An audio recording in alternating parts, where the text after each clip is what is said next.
uhráme 5 proti 5. Nech si páči, Monika, to je herečka. Hrala opicu v americkom filme. Ty by si vedela americkú herečku? Určite áno. Určite áno, americká herečka je jednoduchá. Monika, chodívaš do kina? Nie. Výborne. Ale americkú herečku by si vedela. Určite A áno. prečo nechodívaš do kina? Tak lebo nechodím do kina, lebo mám Neberie malé ťa? dieťa. Máš malé dieťa? No. Aké malé dieťa máš? Tak už 4-ročné, už to No, nie je to už by si v malé, kine mohla byť aj 25 razy. Pane, do kina treba ísť. Neviem, čo dávali, nejaký zamilovaný film.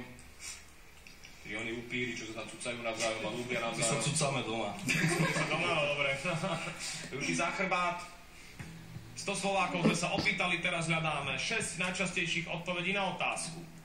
Ktorý zlozvyk súvisí s nervozitou? Kúsanie nechtov. Kúsanie nechtov. Je to tam? Je tam kúsanie nechtov? Je to tam, ale je to top. Beriete? Áno. Naspäť do rodín, hrať budete teda vy.